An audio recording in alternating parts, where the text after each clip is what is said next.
Maliyyə Nazirliyi banklarda yenidən depozit yerləşdirib.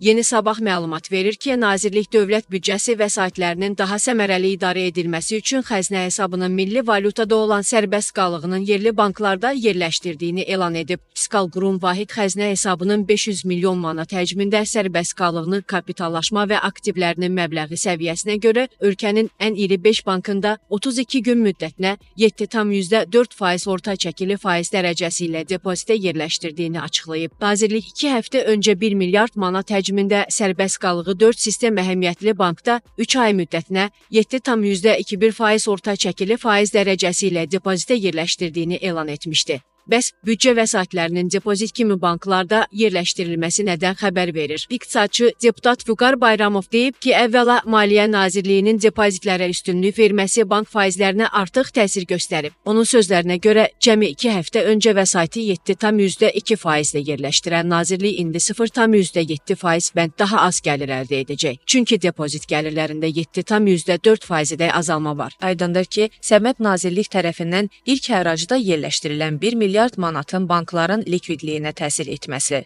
Bu o deməkdir, Maliyyə Nazirliyi öz depozitləri ilə bank sektorunda faizlərə təsir göstərə bilib. Təbii ki, burada depozitlərin yerləşdirilməsi müddətlərinin fərqli olması da diqqətə alınmalıdır. İqtisadçı bildirir ki, mühüm məqamlardan biri də depozit həraclarda yerləşən bankların sayı ilə bağlıdır. Bu dəfə bankların sayı bir ədəd artaraq 4-dən 5-ə çatıb. Bu heç də həracların sayı ilə bankların sayı arasında korrelyasiyanın olması ilə bağlı deyil. Sistem əhəmiyyətli bankların sayı 5 olduğundan Nazirlik bu rəqəm mədəvəti məhdudlaşdırıb.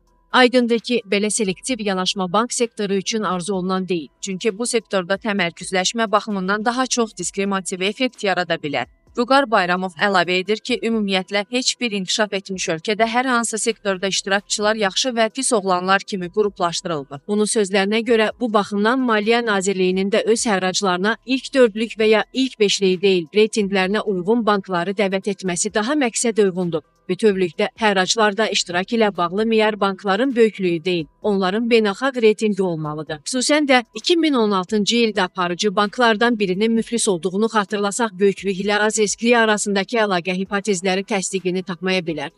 Bu baxımdan sırada neçənci dayanmaqdan daha çox beynəlxalq reytinq önəmlidir. O vurğulayıb. Millət vəkili onu da deyib ki, Maliyyə Nazirliyinin depozit faizlərinə təsiri müsbət haldır. Çünki son aylar depozit faizlərində kəskin artımlar müşahidə edilirdi. Bu yolla Maliyyə Nazirliyi hətta kreditlərə belə təsir göstərib faizləri azalda bilər. Hətta bu fiskal məqsəd olmasa da belə son depozitlər göstərir ki, büdcə vəsaitlərin istifadəsi ilə bağlı yeni yanaşma nümayiş etdirilir. Təbii ki, Maliyyə Nazirliyi tərəfindən fiskal gəlirlərin daha da artırılması ilə bağlı fəaliyyətlər təqdirə layiqdir. Bununla yanaşı bu vəsaitlərə bank sektorunda bərabər çıxış imkanlarının yaradılması da vacibliyini qoruyub saxlayır.